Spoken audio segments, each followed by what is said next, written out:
Okay, we'll start with the Mangalacharan. Om Ajnana-Timirandasya Jnananjana-Shalakaya Chakshurunmilitam Yena Tasmai Shri Guruve Namah Shri Chaitanya Manobhishtam Sthapitam Yena Bhutale Swayam Rupa Gadamayam Dadati Swapadantikam Vandeyam Shri Guru Shri Udapatakamalam Shri Gurun Vaishnavanscha Shri Rupam Sagrajatam Sahagana Raghunathan Vitam Samsajivam Sadvaitam Savdutam Parjana Saitam Krishna Chaitanya Devam Shri Radha Krishna Padam Sagana Lalita Shri Vishakan Vidamscha हे कृष्णा करुणा सिंधु दीनबंधु जगतपति गोपेश गोपिका कांता राधा कांता नमोस्तुते तप्त कांचन गौरांगी राधे वृंदावनेश्वरी ऋषभानुसुते देवी प्रणमामि हरिप्रिये वाञ्छाकल्पतरुभ्यश्च कृपा सिन्धुभ्यः च पतितानां पावनेभ्यो वैष्णवेभ्यो नमो नमः श्री कृष्ण चैतन्य प्रभु नित्यानंद श्री अद्वैत गदाधर श्रीवासादि गौरभक्तवृंद हरे कृष्णा कृष्ण कृष्णा हरे हरे हरे राम राम राम हरे हरे हरे कृष्णा कृष्ण कृष्णा हरे राम राम राम हरे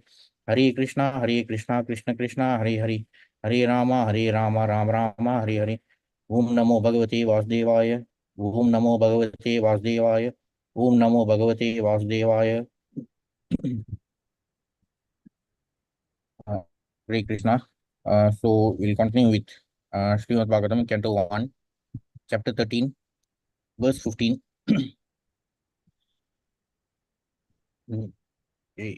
अभिब्रद अर्यमा दंडम यतावत् अगकारिषु यावत् ददारसु तत्त्वं शापद्वर्ष शतं यमः अभिब्रद अर्यमा दंडम यतावत् अगकारिषु यावत् ददारसु तत्त्वं शापद्वर्ष शतं यमः अभिब्रद अर्यमा दंडम यतावत् अगकारिषु यावत् ददारसु तत्त्वं शापद्वर्ष शतं यमः. Okay, who wants to recite? Mataji. I try, sir. Okay.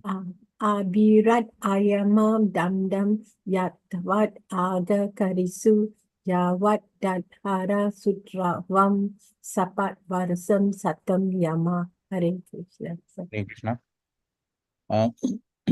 So the synonyms: Abhibrat, administered; Aryama, Dandam, punishment; Yatavat, as it was suitable; Agakarishu, unto persons who had committed sins; Yavat, as long as; Dadara, accepted; Sudratvam, the tabernacle of a Shudra; Shapat, as the result of a curse; Varsha Shatam, for 100 years; Yamaraja.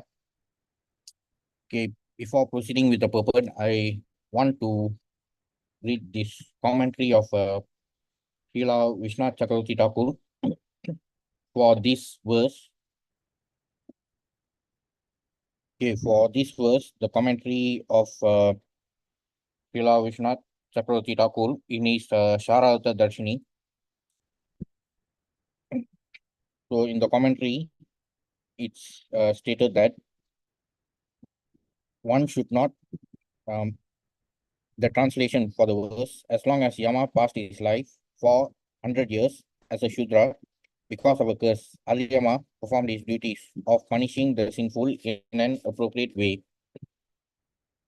Okay, this is the translation from this Sarata Darshini. So similar translation also available in Bhagavatam. As long as Vidura played the part of a Shudra, being cursed by Manduka Muni, Aryama officiated at the post of Yamaraja to punish those who committed sinful acts. Okay, the commentary in Sarartha Darshini, one should not consider that Vidura was inferior because of being lesser than Dhritarashtra and others. Dharmaraja, Yama, was born as a Shudra by the curse of Mandavya in the form of Vidura, who would carry out punishment while Yama had the Shudra body.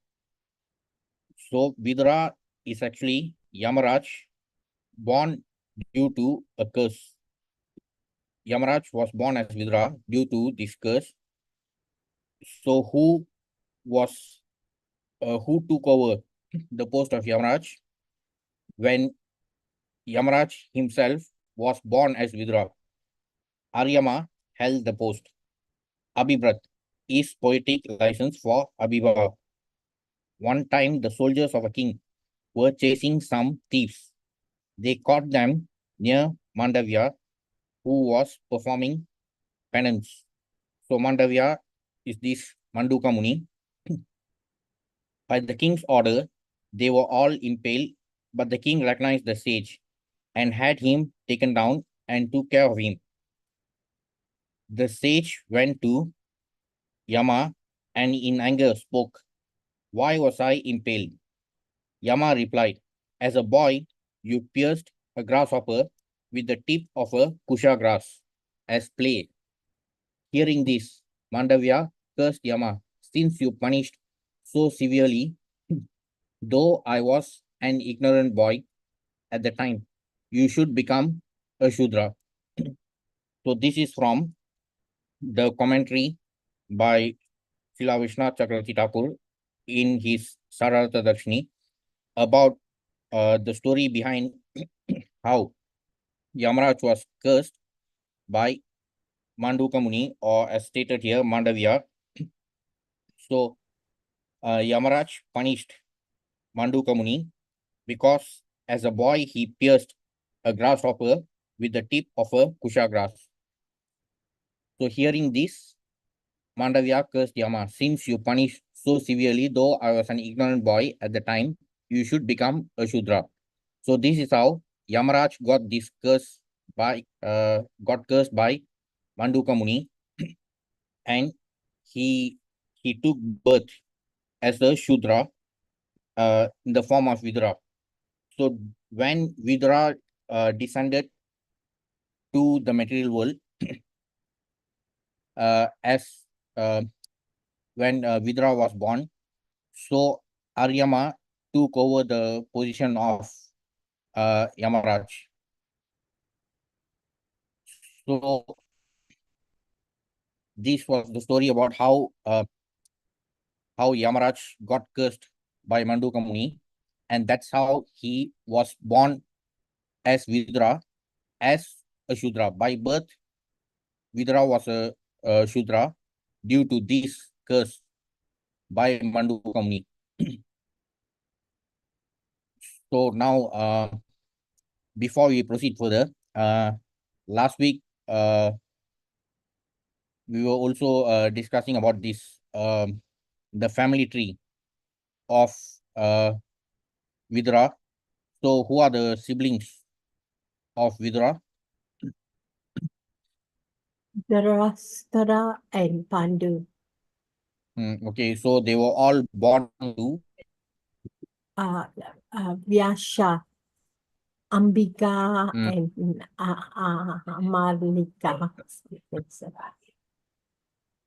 Yeah.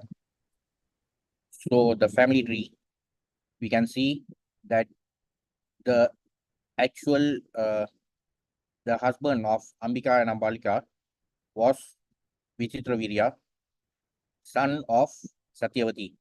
So Satyavati was also the mother of Vyasadeva, born to Vyasadeva was born to Parashara Muni.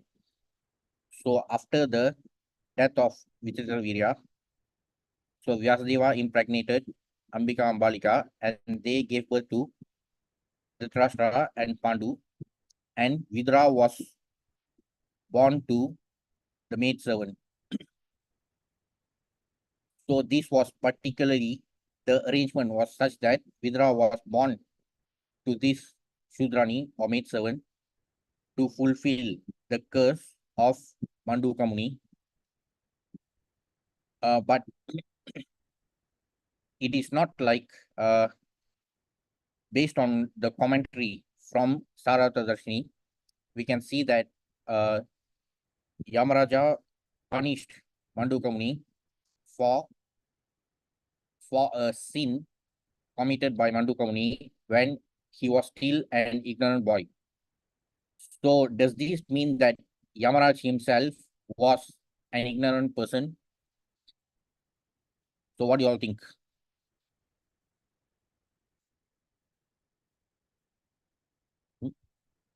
Hare Krishna. No, sir. So what could be the reason?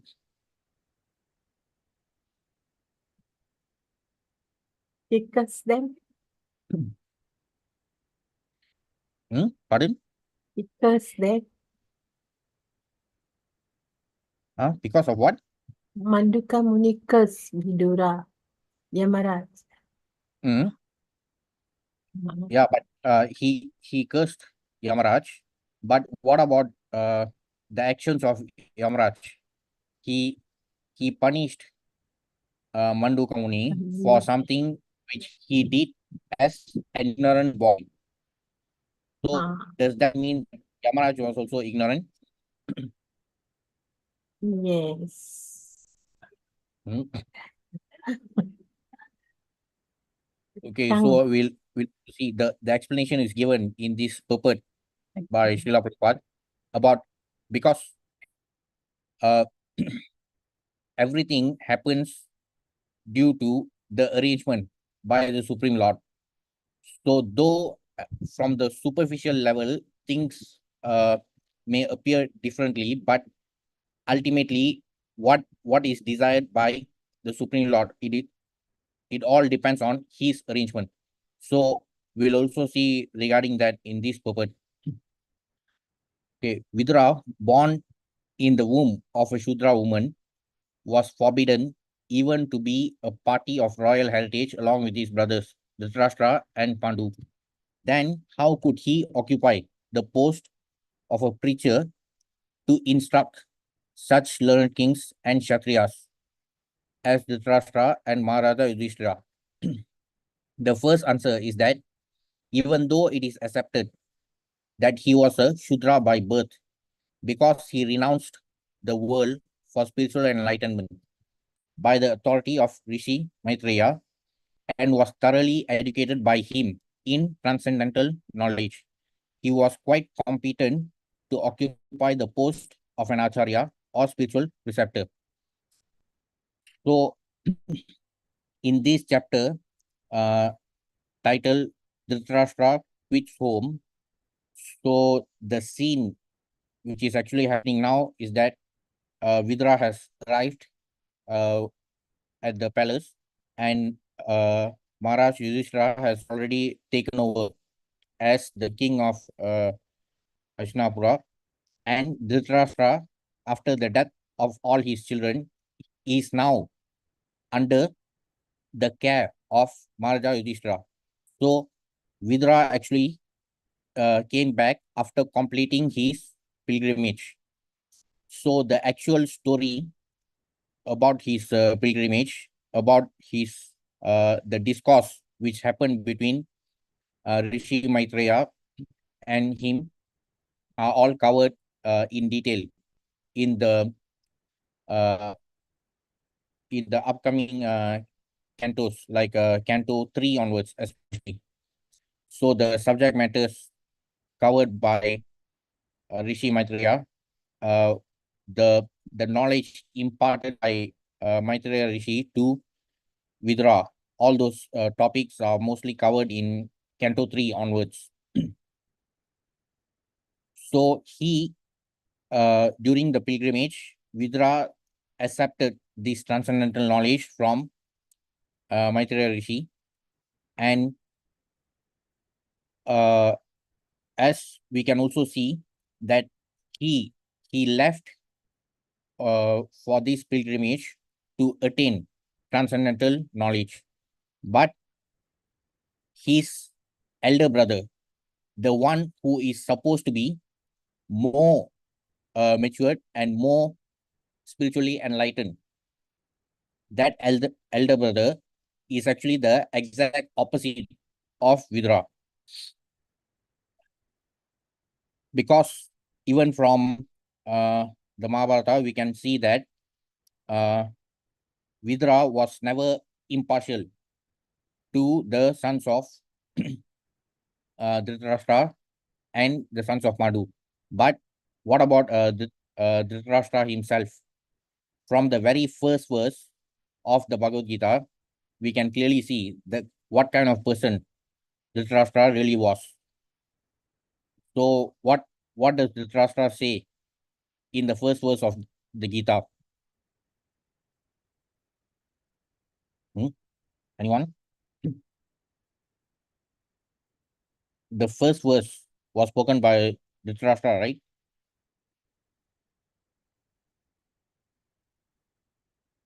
So in the very first verse, Dhritarashtra says, Dhritarashtra Vacha, Dharma Shete Kurushete, Samaveda Yutsava, Mamaka Pandavaschaiva, Kim Makurvata Sanjaya.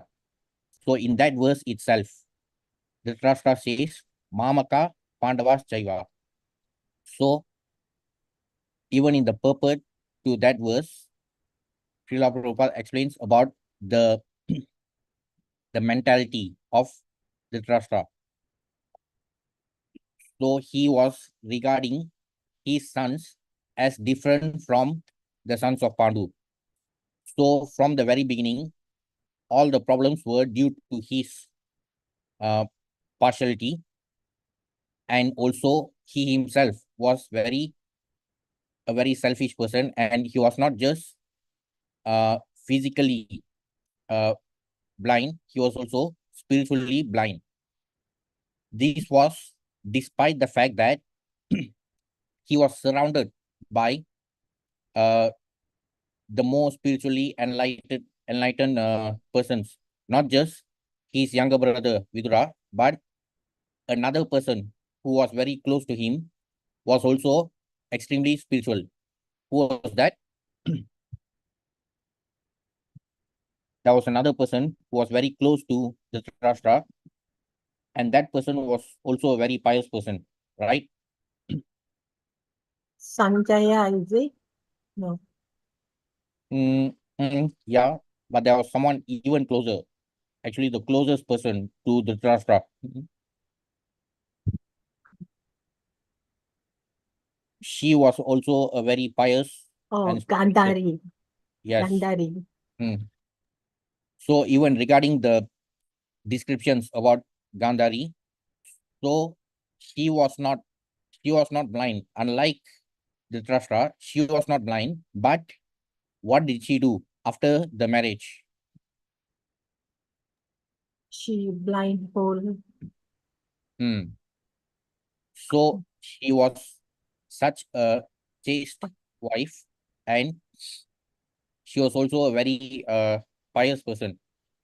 So the power of her piety was such that she uh, gave all the strength to Duryodhana during the final battle, during the last day, when everyone else was killed. All the sons of Dhritarashtra had been killed. So Duryodhana was the only one who was left.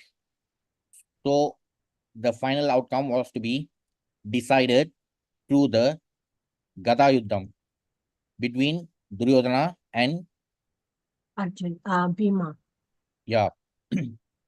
So the night before the Gada Yuddham, so what happened? Gandhari asked Duryodhana to take a bath and come full naked to see his mother. But he was something below level where a power couldn't go and discern her. That's why when they hit the Bhima hit the thigh, he happened to kill him. Is it correct, sir? Yes, perfect. So before the Gada Yuddham, the night before, Gandhari actually asked Duryodhana to appear before her. So after such a long time of blindfolding herself, so she took off the blindfold and she actually, uh, the night before, Duryodhana was actually fooled by uh, the Supreme Lord himself because he knew about this plan. So it was foiled by the Supreme Lord. Otherwise, if he was not made vulnerable below the belt, then it would have been impossible for the Pandavas to defeat Duryodhana also. So, as the Supreme Lord himself says in the Gita, that he is the all-knowing person, so he also knew about this plan. So that plan was foiled. But the important point here is that uh, regarding the piety of Gandhari. So Gandhari was also another very close person to Dhritarashtra and the younger brother of Dhritarashtra. Since Pandu had died much earlier, so Vidra was also another very close person to Dhritarashtra. So he was surrounded by all these pious souls, but still his mentality was such that due to his partiality of treating his sons as more important compared to the sons of Pandu, that was the cause of all the problems. So that mentality of Dhritarashtra is revealed through his own words in the very first verse of the Gita. But his younger brother, Vidra, was the exact opposite. So he was competent in the transcendental knowledge, and therefore he was uh,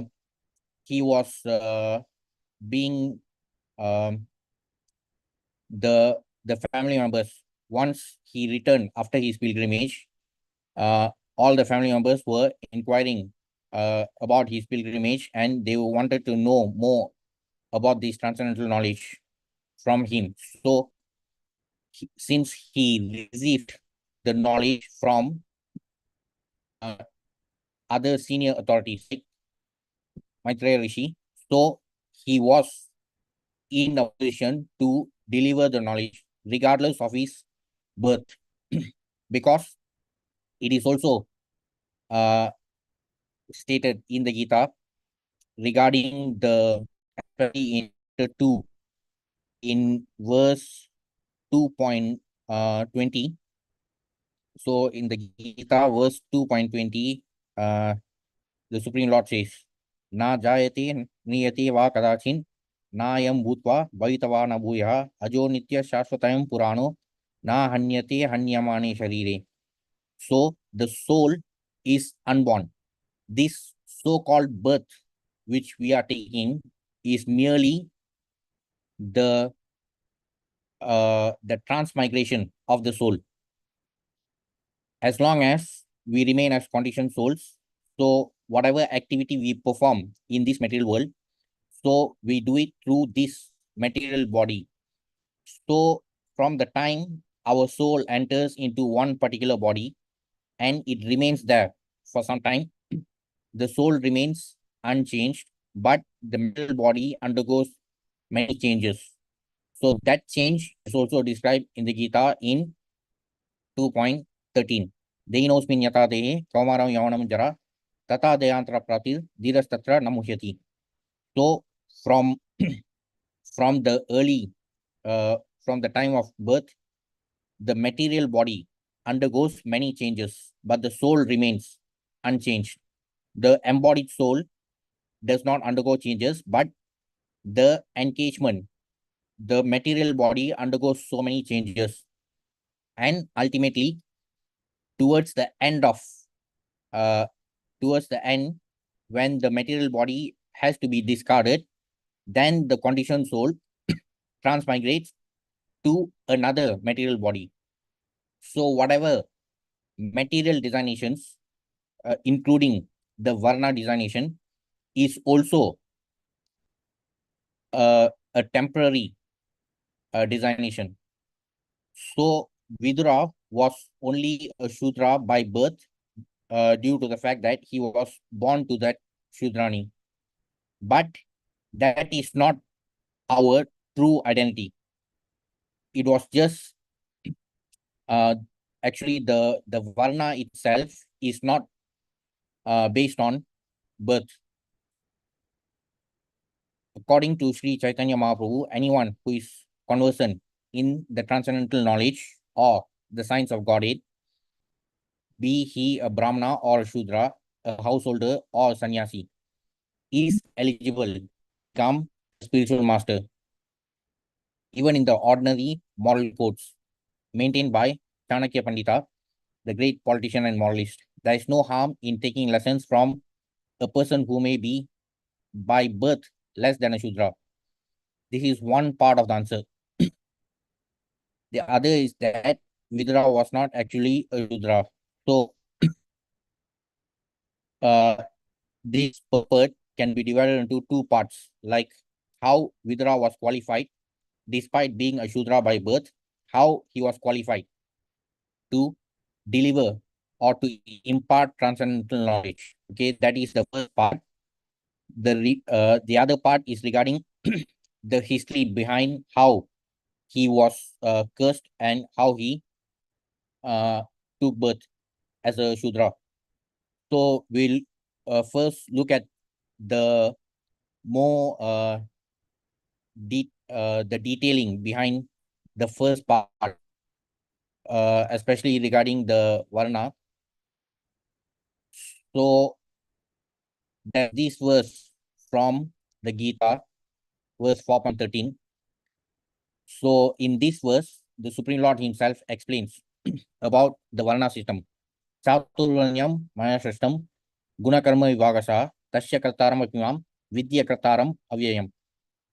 According to the three modes of material nature and the work associated with them, the four divisions of human society are created by me. And although I am the creator of this system, you should know that I am yet the non-doer, being unchangeable. So in this one verse itself, the Supreme Lord clearly explains about the Varna system and the basis for it. So it is clearly stated in this verse, Guna Karma Vibhagasaha. So it is related to gunas and karmas.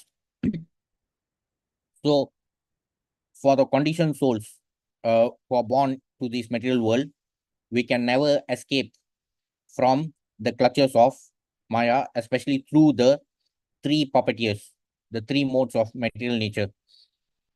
And from the Gita also, we can see that this is a very prominent topic throughout the entire Gita. So as stated by Srila Prabhupada in the introduction to Bhagavad Gita, there are 5 main subject matters of the Bhagavad Gita. So what are the 5 main subject matters of the Bhagavad Gita?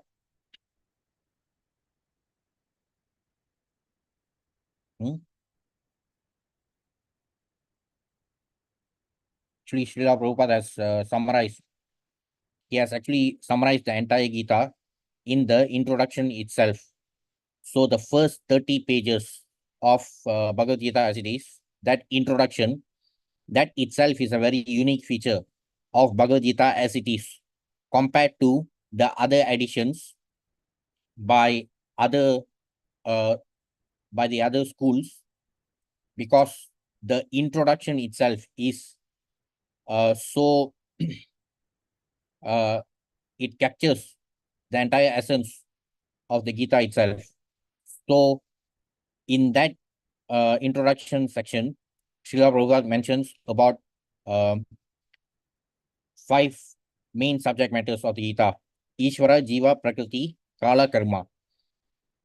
So, apart from the science of Godhead, apart from the topic regarding Ishvara, it is also mentioned about Jivas, the living entities. Here, it is especially regarding the conditioned souls, Prakriti, material nature, Kala, time, and Karma, our activities, the activities of Jivas in the material world.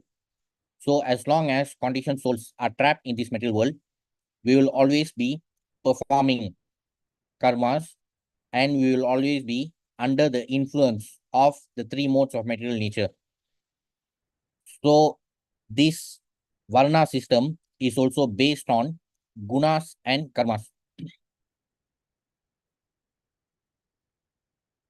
So in this purport to 4.13, the relationship between each Varna and to the gunas are also covered.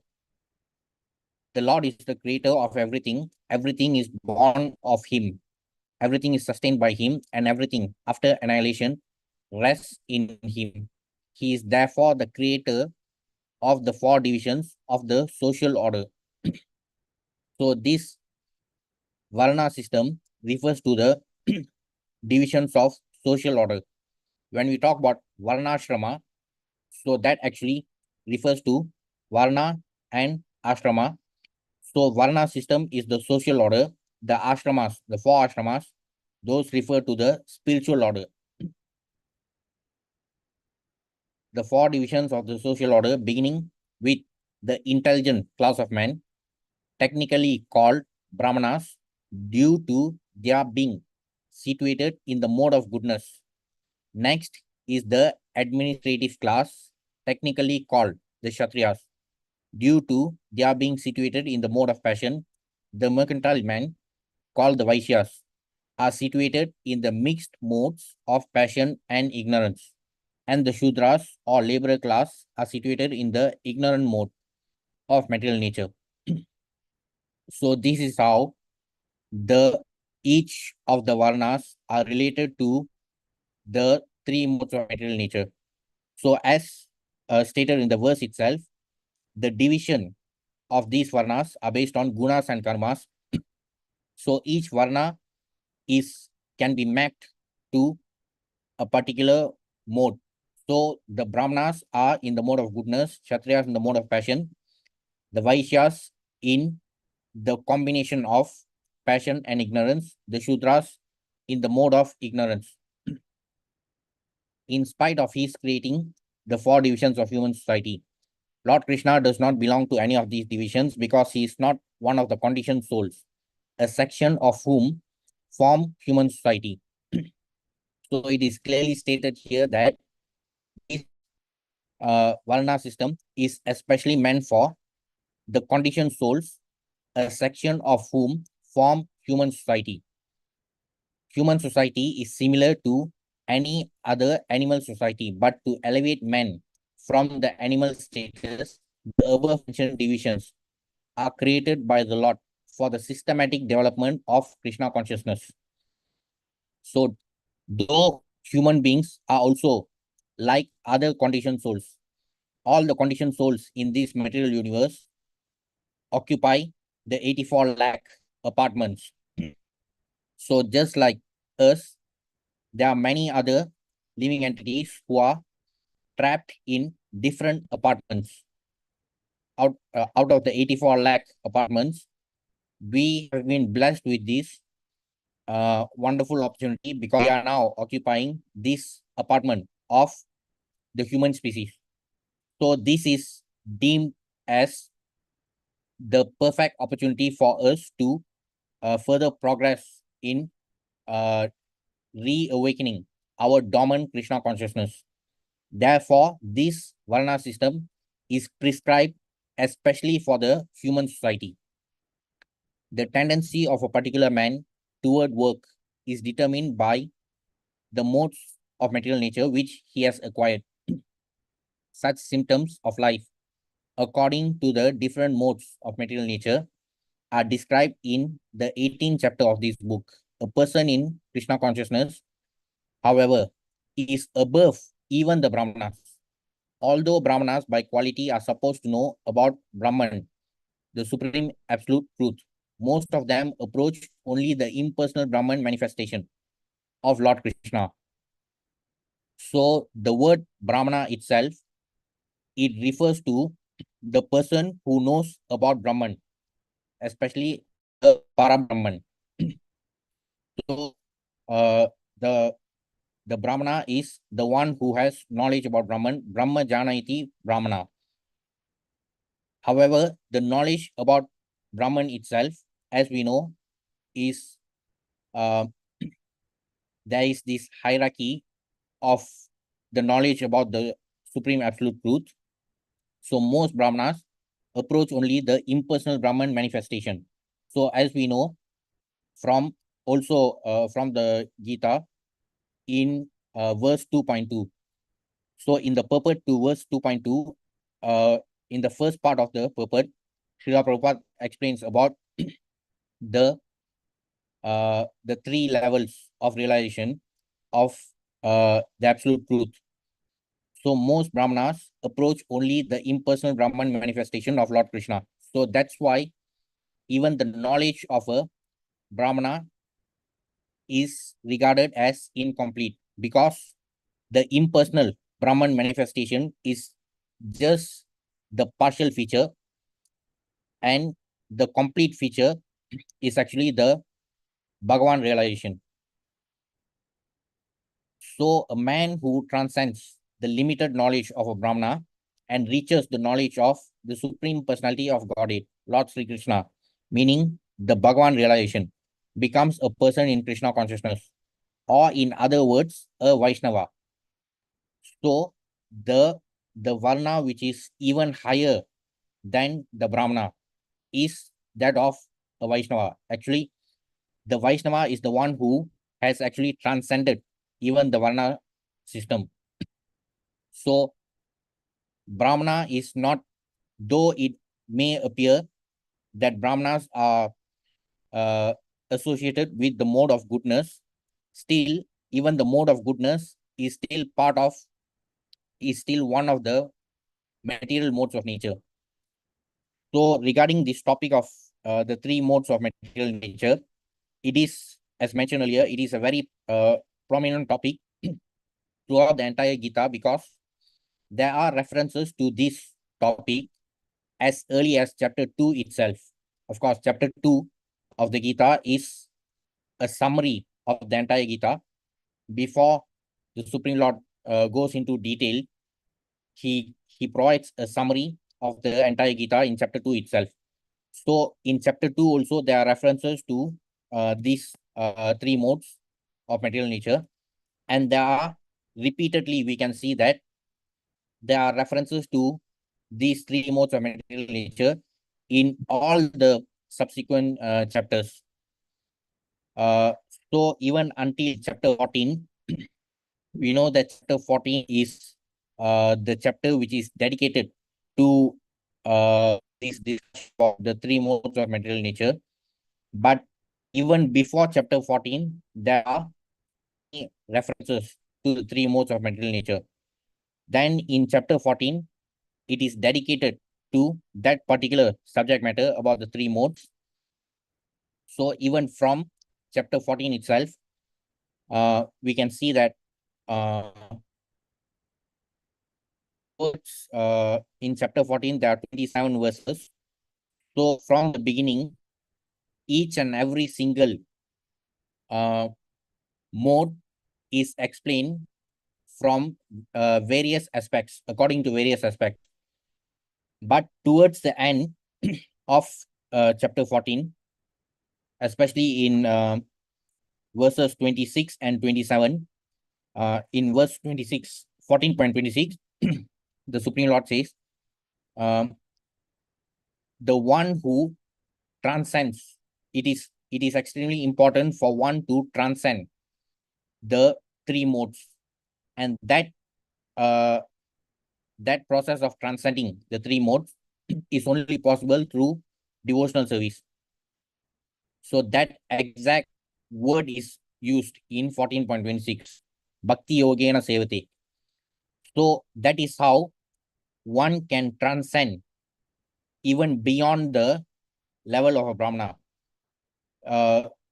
So even for Brahmanas, though they may be fully situated in the mode of goodness, still that is not enough.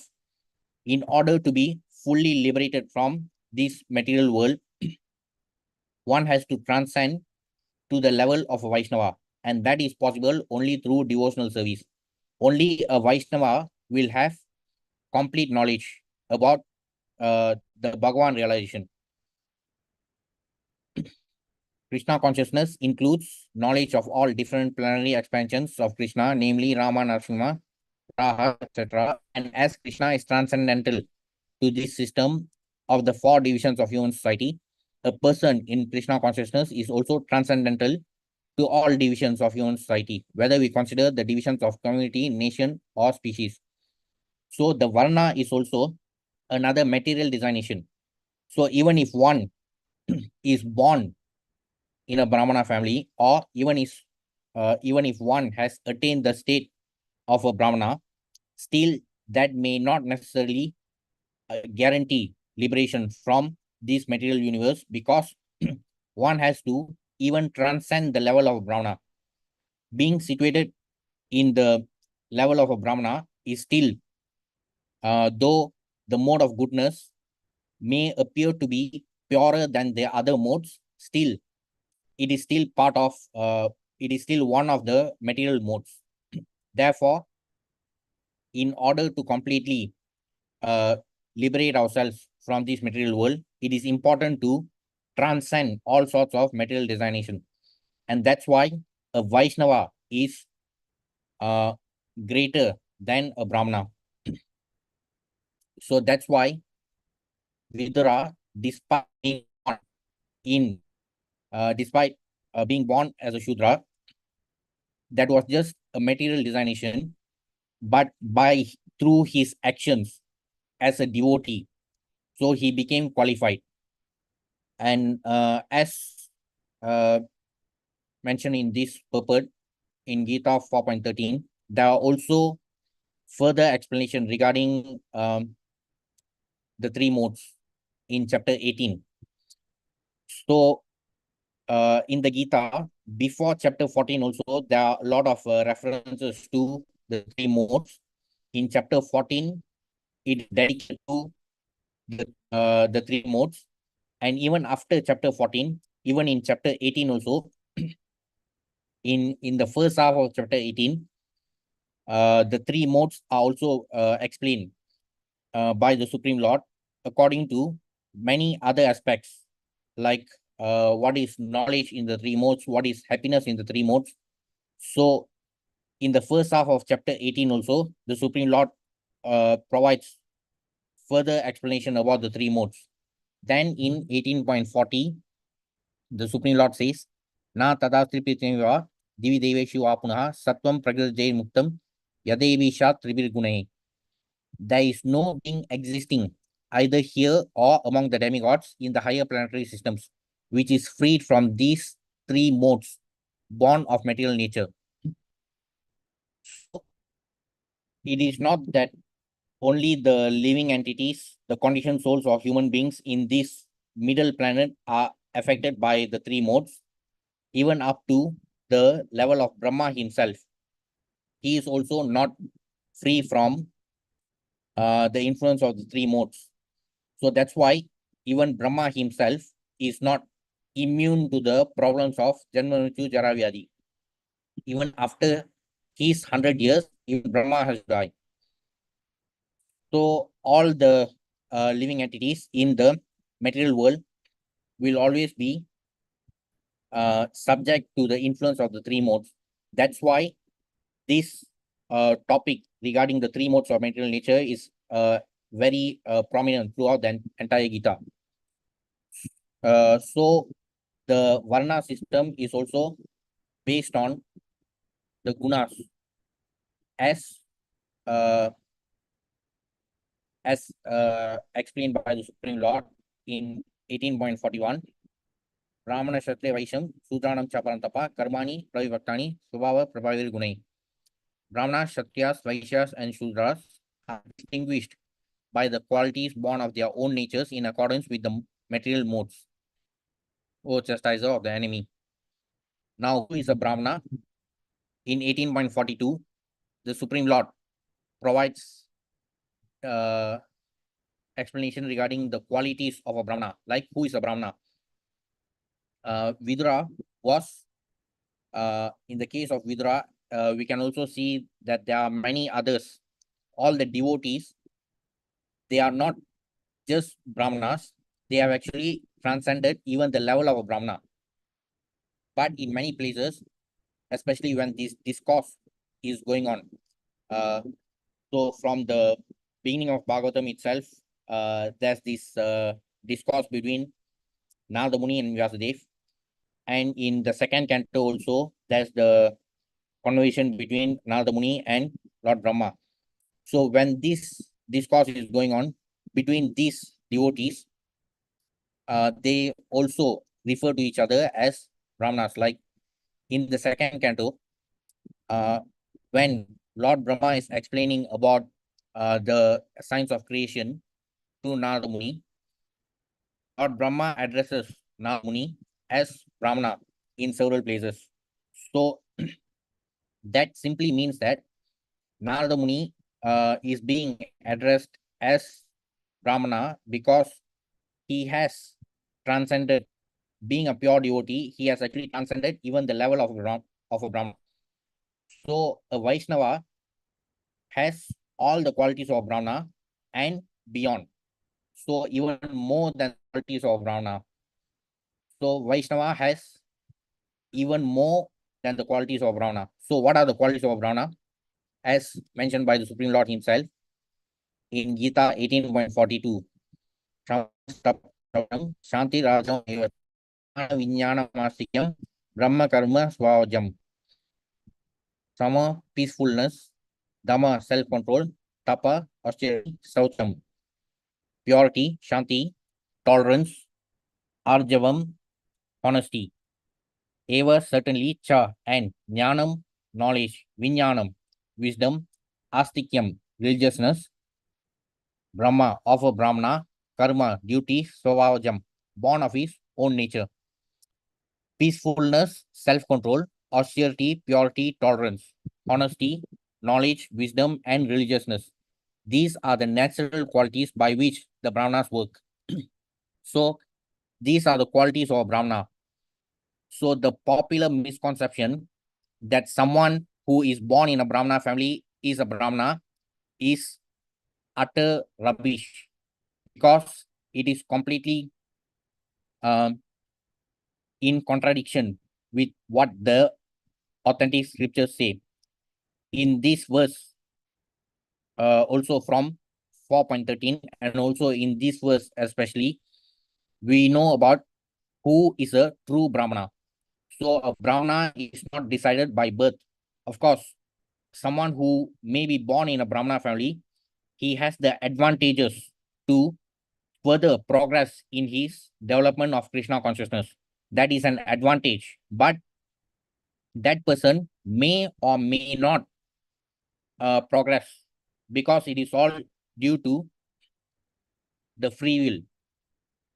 So regarding this free will, from the Gita also, we can see that the Supreme Lord always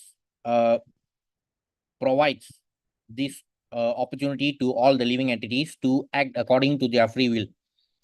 Even in the Gita, after imparting all the knowledge to Arjuna in 18.63, that is towards the end of chapter 18, after imparting all the knowledge, still the Supreme Lord tells Arjuna, I have given you all the knowledge, now you act according to your own will.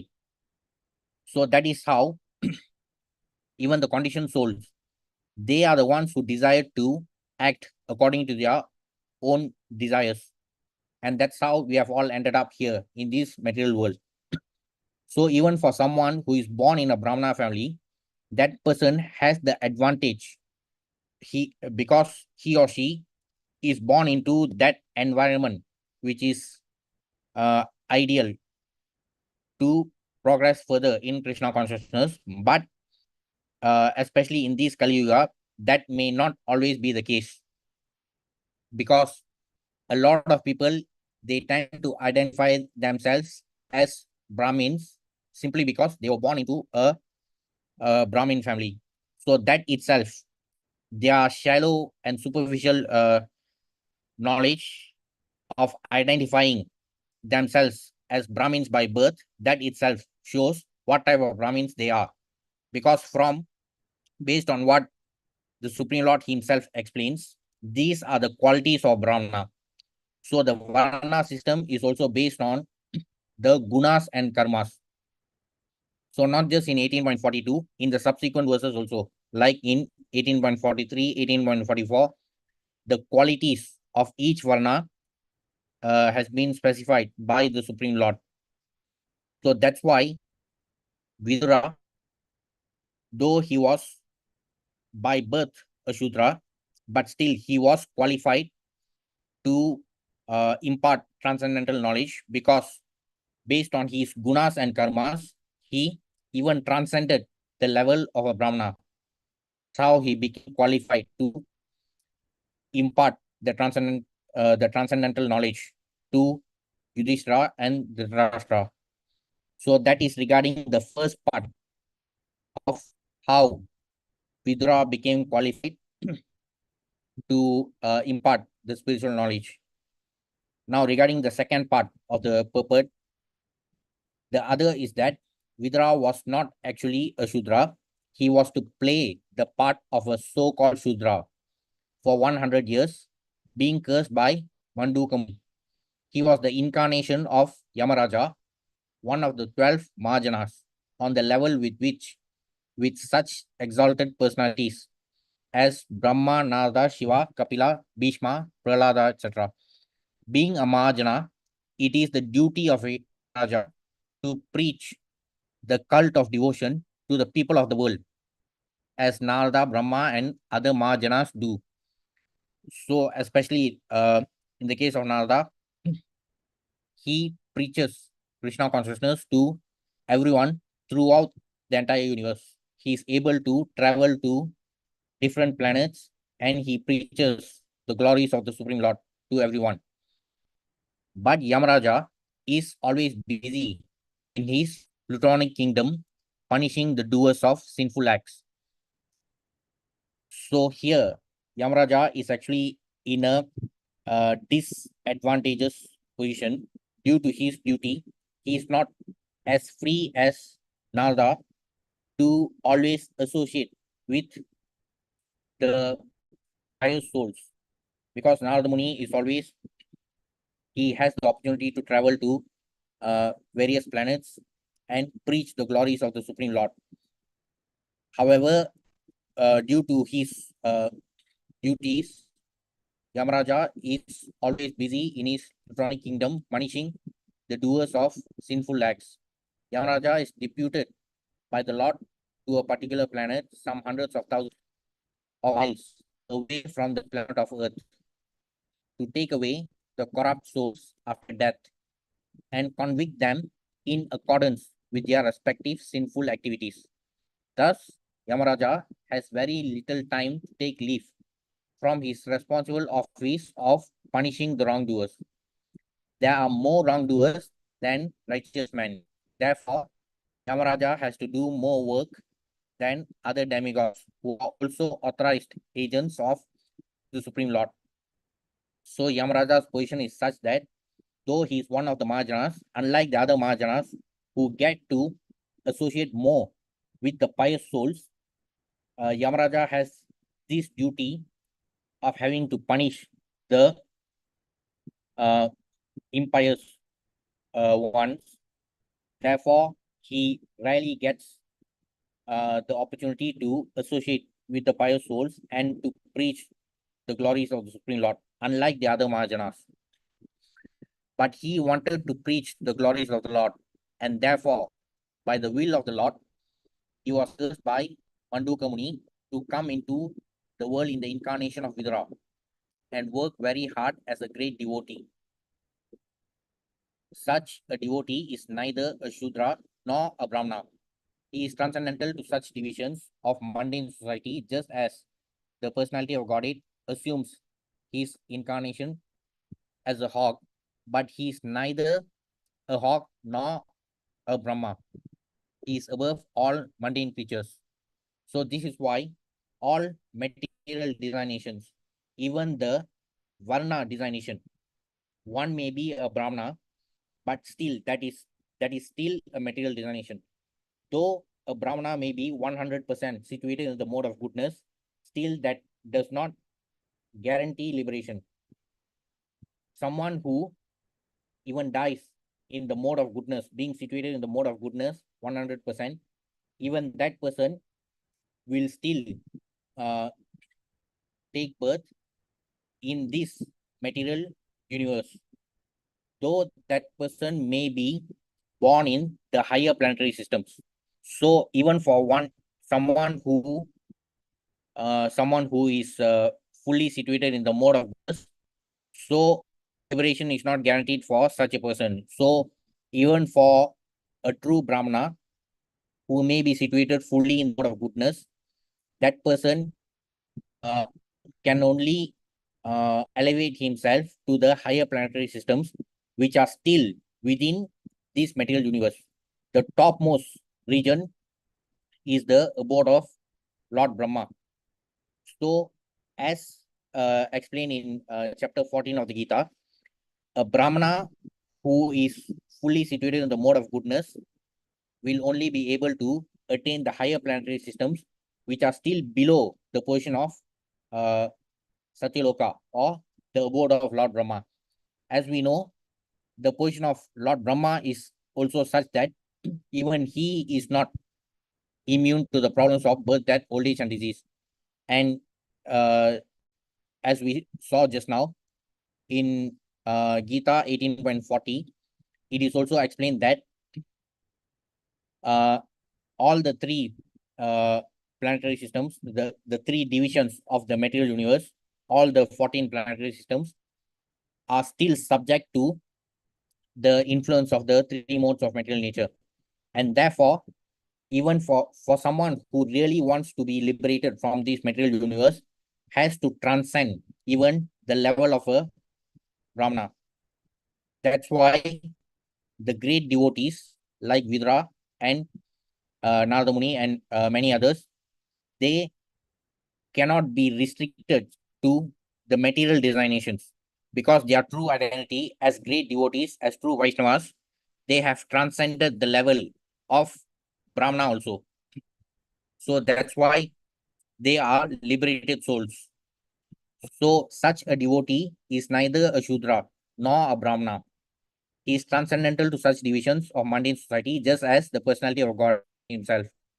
As the Supreme Lord also explains in Gita 4.13, he created the Varna system for human society to divide their duties and responsibilities and work in such a way that we can all progress in our Krishna consciousness.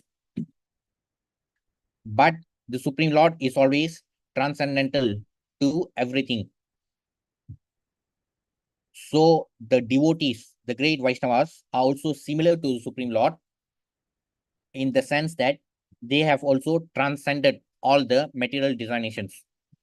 The Lord and his different authorized devotees sometimes have to play the role of many lower creatures to claim the conditioned souls.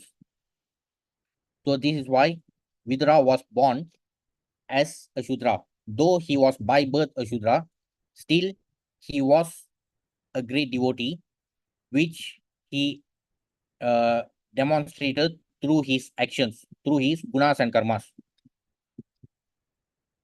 So they have to play the role of many lower creatures to claim the conditioned souls, but both the Lord and his pure devotees are always in the transcendental position. When Yamaraja thus incarnated himself as Vidura, his post was officiated by Aryama, one of the many sons of Kashyapa and Aditi. The Adityas are sons of Aditi, and there are 12 Adityas. Aryama is one of the 12 Adityas, and therefore it was quite possible for him to take charge of the office of Yamaraja during his 100 years absence in the form of Vidura. The conclusion is that Vidura was never a Shudra, but was greater than the purest type of Brahmana. So from this uh, revelation regarding the original identity of Vidura, we can see that though he was by birth a Shudra, but that does not decide anything. So there's often this foolish glorification of Karna. A lot of people who only gain knowledge from cinema, serial, and WhatsApp University, they always can have this of trying to play the advocate of Karna. They try to justify all the wrongdoings of Karna by saying that since birth he had to face so many difficulties, and therefore uh, therefore we cannot blame him for whatever happened. But we can also see that there have been many other great devotees, not just Vidura. We can also see from the example of Prahlad Maharaj himself. So it is not like Karna had to undergo more difficulties than Prahlad Maharaja, but Prahlad Maharaja was fully determined. He never gave up despite all the difficulties which he had to face. So it's not like Karna had to undergo more sufferings than Prahlad Maharaj himself, but still Karna had to pay for his wrongdoings. So it cannot be the difficulties faced by someone since birth. It cannot be an justify his wrongdoings. So even from example of Vidura, we can see that though he was born as a Shudra, but he, as a great devotee, he transcended even the level of a Brahmana. So the Varna system has got nothing to do with birth, despite all the popular misconception and false propaganda by those who have vested interest. From the authorized and authentic scriptures, we can clearly see that Varna is only decided on the basis of gunas and karmas. So it is entirely up to us. We have the free will to decide what we want to do. So our identity, our true identity, will ultimately be decided based on our own actions. So we have the freedom to decide, regardless of our position at birth. We still have the free will to decide how we want to progress. We have the opportunity in this human form of life to transcend even the level of a Brahmana. And that's why we have to endeavor to transcend the level of Brahmana towards becoming a true devotee or Vaishnava, because only that could guarantee liberation from this material world. Otherwise, we are going to remain entangled in this endless cycle forever. So that's what we can see from all these different pastimes throughout the entire Bhagavatam. So even in the case of Vidura, he is also from his life itself, we can learn that regardless of one's position at birth, ultimately it is one's own actions which decide the position he attains. So Vidura was never a Shudra, but from his actions, from his gunas and karmas, he transcended to the level that is even greater than a Brahmana. That is the level of a Vaishnava. So that is the true identity of devotees who transcend all material designations. Okay, so that's all for today. We'll continue with the next verse in the next session. Any questions or comments?